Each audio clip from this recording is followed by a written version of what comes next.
Yeah? Yeah, I know it's coming. Well, keep this line open.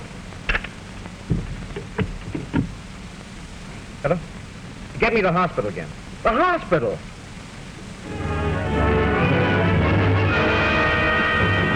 Take it easy. She'll be all right.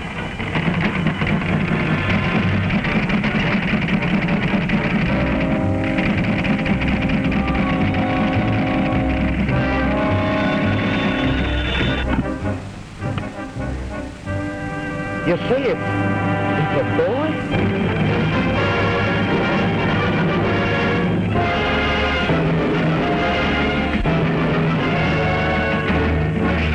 September 3rd, 1939. In Europe, a storm broke. In Canada, a child was born. Into what sort of world? To most Canadians, war seemed far away, even though on its second day, one lone ship was sunk as it sailed for Montreal. 1,000 days later, Canadians were at death's grip with an underwater foe who reached to their very shores in his struggle for world conquest. Days of excitement. Emergency cabinet meetings were called. Parliament was hurriedly assembled. On war's seventh day, Canada formally declared its position as a partner in the coming struggle. The time has come when, to save our Christian civilization, we must be prepared to lay down our lives for its preservation.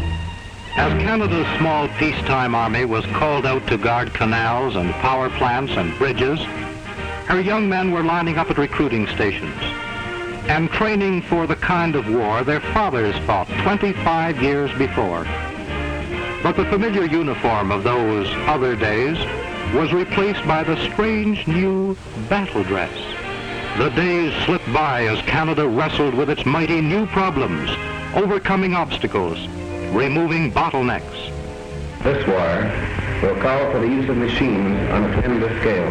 The members of our defense forces have voluntarily enlisted their lives. We'll be spending on this war this first year about... We're not doing enough. That means work. New work for our people. We're not doing it the right way. We are launching a scheme. The first 100 days saw plans laid to train airmen for the whole empire in Canada. The first 100 days saw military vehicles appearing on the assembly lines of Canadian automobile factories. Saw the nation's capital swarming with new clerical help and technical advisors housed in temporary office buildings.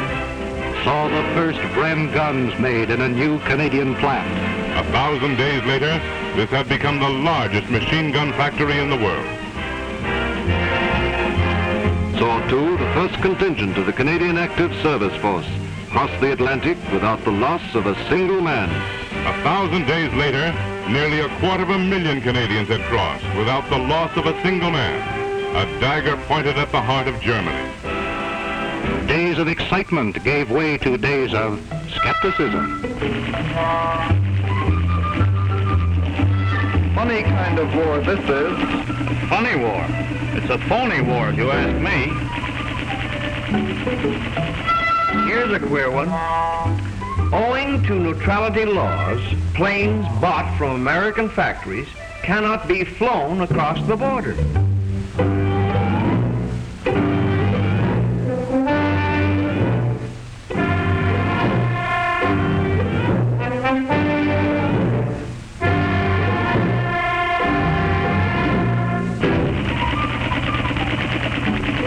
Well, I think we've got Hitler bluffed. He doesn't dare risk a first-class war. All this talk of Hitler making peace proposals is the bunk. He's getting ready. And when he's ready, he's going to strike. Hitler strike!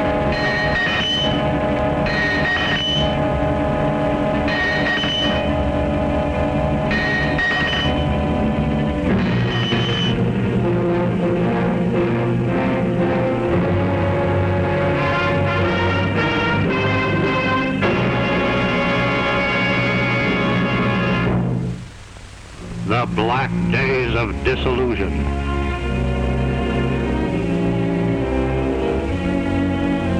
So 300 days of war bring us to this. Well, at least we're in the finals. Yep. So now our poor old empire's all alone in the world. Sure. They hold 500 million of us. Fight on the beaches. We shall fight on the landing ground. We shall fight in the fields and in the streets. We shall fight in the hills. We shall never surrender. To the amazing accompaniment of a song came the days of determination.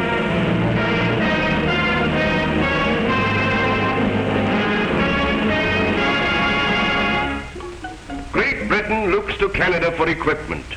Motorized equipment in vast quantities. She needs it urgently.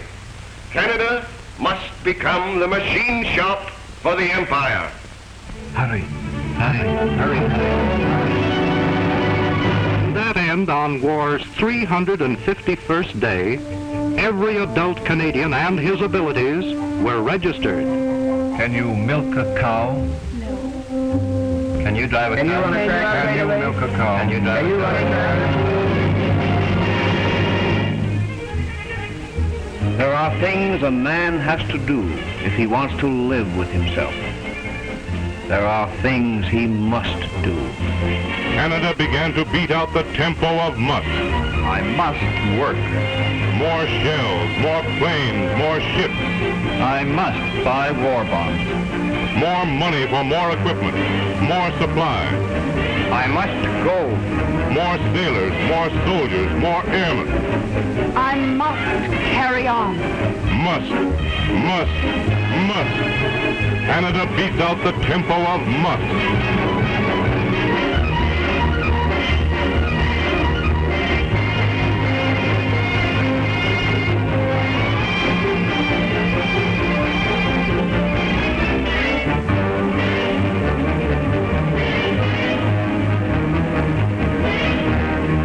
Military vehicles produced in Canadian plants won laurels on African battlefronts. And Canadian-made anti-aircraft shells were finding their mark in the skies of the battle for Britain. But the war still seemed far off to Canadians. Even though they were welcoming to their unmolested shores little refugees from an enemy's indiscriminate fury. Even though they were guarding welcome visitors from overseas whose fighting days were done. But the war seemed closer as they cared for survivors of the grim Battle of the Atlantic. And it seemed closer still when an aroused United States traded 50 destroyers to Britain and Canada in exchange for hemisphere defense bases. 50 more destroyers to help protect the convoys carrying Canada's growing supply of munitions to the battlefronts, to help guard the increasing stream of soldiers and airmen to the island fortress.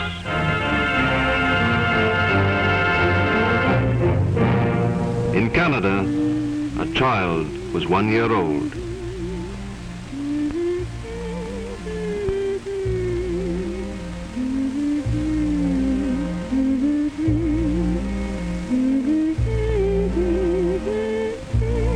In Canada, there were lonely hearts as women without men carried on, and children prayed for a daddy they scarcely remembered.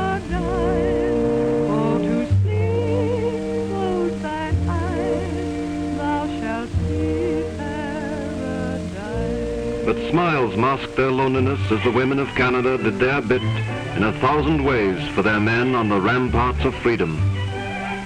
Eager, tireless fingers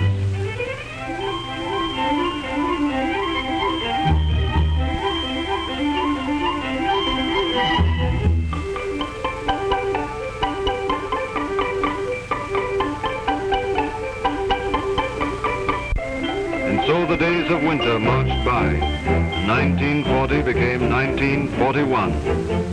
Bleak days for free men, fighting doggedly against an unweakened enemy. Free men. Canada became a haven where men of occupied but unconquered countries could get their second wind, could train and equip to fight back. Norwegians at Little Norway in Toronto, man from the Netherlands at Stratford, the Polish Legion at Windsor,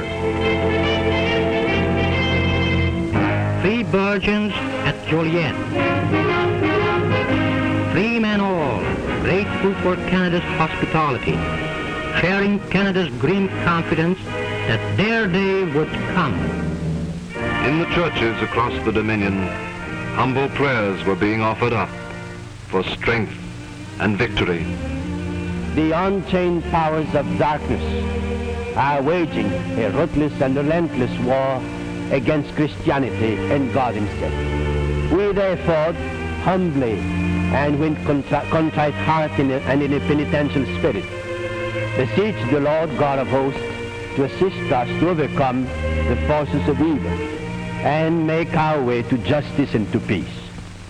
Days of expansion. In the race against time, vast new industries were being created.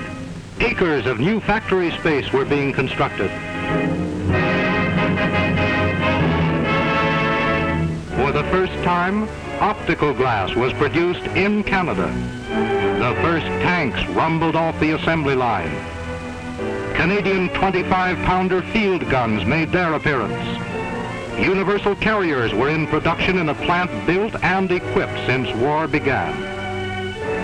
To save shipping space, a pipeline for oil was constructed between Maine and Montreal.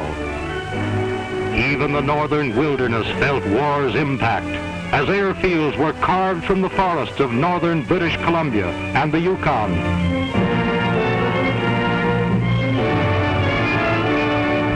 In the race against time, every minute counted, everywhere.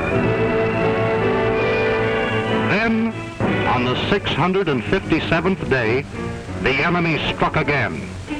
So another stab in the back by the Axis gives us a new friend. Well, it certainly looks bad. I suppose it'll be the same thing again. The Germans go through them like... But as long as they can tie up Adolf's armies, they're giving us the chance of a lifetime. We must do everything we can to keep Russia fighting. Surgical supplies for Russia.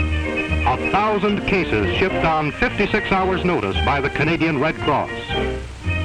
Canadian tanks for Russia. Canadian products of all kinds for Russia. And so that other vital fronts might not suffer, that meant increased production, more employment, bigger payrolls, more money, and fewer goods for home consumption.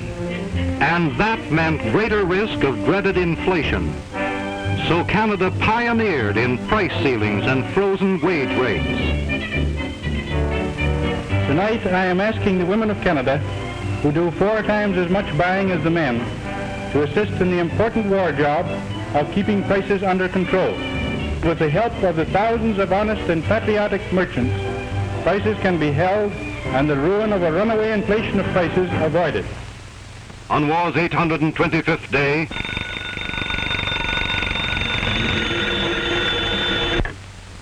Hello? Yes, yes. Washington and Ottawa. Right. To the West Coast. To the West Coast. To British Columbia. To the West Coast. To Alaska. To the West Coast.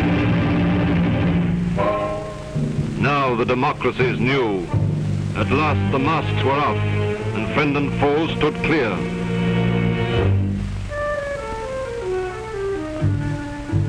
Canadian troops sailed away to help strengthen the little garrison of Hong Kong. And American troops came to Canada to build a highway to Alaska.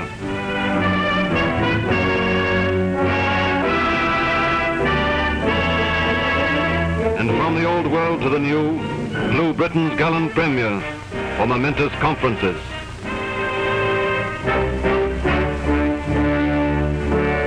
Canada, sir, occupies a unique position in the British Empire, drawing together those in the New World and in the Old, whose fortunes are now united in a deadly struggle for life and honor against the common foe. We did not make this war. We did not seek it. We did all we could to avoid it. We did too much to avoid it.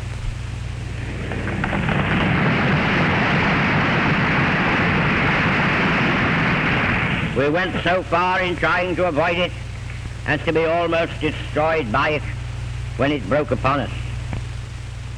But that dangerous corner has been turned. The peoples of the British Empire may love peace. They do not seek the lands or wealth of any country. But they are a tough and hardy lot. We shall never descend to the German and Japanese level. But if anybody likes to play rough, we can play rough too.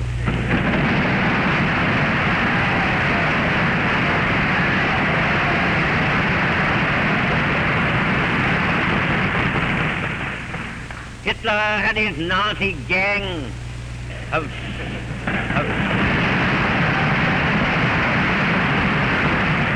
sown the wind. Let them reap the whirlwind. Let us then, sir, address ourselves to our task, not in any way underrating its tremendous difficulties and perils, but in good heart and sober confidence, resolved that whatever the cost, whatever the suffering, we shall stand by one another, true and faithful comrades, and do our duty, God helping us, to the end.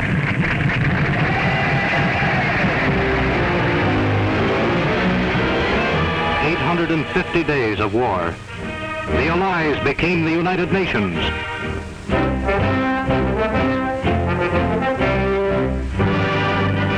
Days of growing power.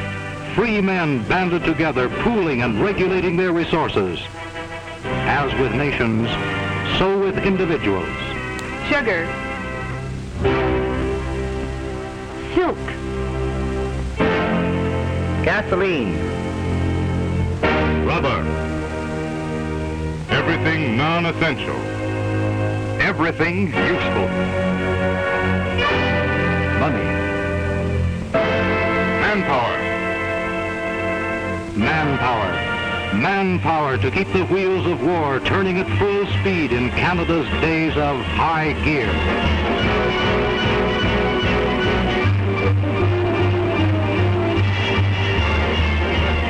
And so passed the 1,000 days of getting into stride, of holding off while getting ready. Perhaps the most important 1,000 days in the history of mankind. During those 1,000 days, Canada's Navy grew from 15 ships to half a thousand. Canada's Army grew from a garrison parade force to 500,000 men. Canada's Air Force grew from 4,000 men to 120,000. Canadian industry built the second largest tank arsenal on the continent. The largest machine gun plant in the world. The aircraft industry expanded its personnel by 40 times. The days of high gear. 400 planes a month, 9 different types. 100 types of military vehicles.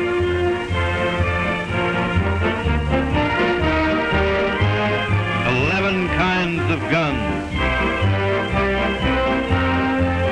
1 million shells a month, 21 types. 1 billion rounds of small arms ammunition a year. More chemicals and explosives in 6 months than in the entire last war. 200 combat ships already launched. 700 more under construction. A 10,000-ton cargo ship every 4 days. Food supplies. Parachutes. Parts, bits and pieces. Supplies. Supplies. Supplies. Supplies. Supplies. Supplies. All this to get ready. And now our turn is coming. If we don't let down, We have stood up to the enemy. We can strike back. harder, longer. Now it's our turn. To choose when and where we strike. And when we do, watch out.